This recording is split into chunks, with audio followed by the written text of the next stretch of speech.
Deus respondeu às minhas orações através da história de José e eu decidi estudá-la mais aprofundadamente e percebi que existem inúmeras lições de vida que nós podemos tirar desta história. E a história de José, na maior parte das vezes, o que nós tiramos dela é a prosperidade que Deus concedeu a José. No entanto, há muito mais além da prosperidade que nós podemos aprender nesta história de vida.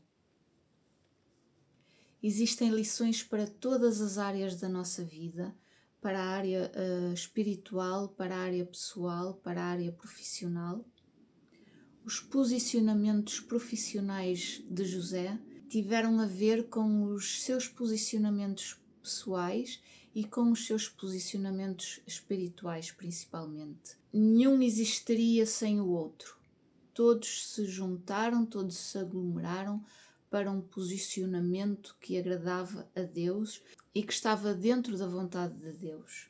Então vamos falar sobre algumas lições que podemos retirar desta história de vida de José, e elas são inúmeras, portanto o que eu fiz foi retirar apenas algumas das mais relevantes e vamos então avançar para a primeira lição sobre a vida de José. E a primeira lição é: a opinião dos outros sobre ti não é a opinião de Deus. E a verdade é que muitas vezes aquilo que dizem sobre ti não é aquilo que te define, não é o que Deus diz sobre ti. E vem muitas vezes à nossa vida, através de pessoas, através de situações de inveja, de ciúmes, pessoas que falam mal de ti, pessoas que dizem coisas sobre ti que não são verdade, mas isso não define aquilo que Deus falou a teu respeito. E o que Deus falou a teu respeito é o que realmente importa. E por isso eu quero chamar a atenção para esta situação em que muitas vezes procuramos ouvir e procuramos conselhos das pessoas erradas. Deves ter sempre cuidado com aquilo que recebes e saber filtrar aquilo que realmente te convém ouvir e o que não te convém ouvir. E a verdade é que aconteceram algumas coisas na vida de José, até que de facto ele tenha passado a ser o governador do Egito. E quando eu li a história de José, eu percebi que tudo começou com um presente. Quando o seu pai Jacó decidiu presentear José com uma túnica muito bonita, não presenteando os seus irmãos. Ora, isto demonstrava um favoritismo por parte de Jacó em relação a José. E isso conduziu aos ciúmes dos seus irmãos. O que muitas vezes acontece nas nossas vidas e pode já ter até mesmo acontecido na tua. Depois deste facto, desse favoritismo, desse receber dessa túnica, José também teve sonhos. E José sonhou que tanto o pai quanto a mãe e os irmãos se prostrariam diante dele.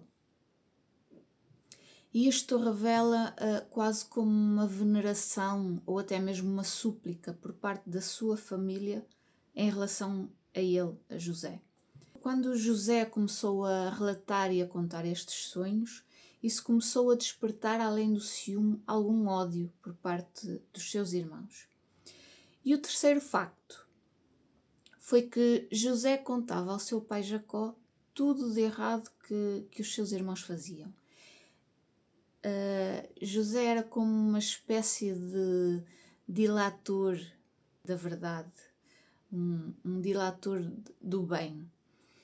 Mas isso não era visto com bons olhos por parte dos irmãos. E a verdade é que este facto despertou um ódio, um verdadeiro ódio por parte dos seus irmãos. E a palavra chega mesmo a dizer que os seus irmãos não conseguiam mais falar com Shalom, com José. E isto quer dizer que esta palavra Shalom quer dizer que os irmãos não conseguiam mais falar de forma pacífica com José. Eles procuravam sempre uma forma de combate, havia raiva, havia ódio em todo o diálogo. E todo este ódio e ciúme que os irmãos de José nutriam no seu coração levou a que eles se juntassem para organizar um plano de assassinato do seu próprio irmão. E apesar deste plano não se ter cumprido, não ter chegado ao fim, eles acabaram por vender Jacó como escravo.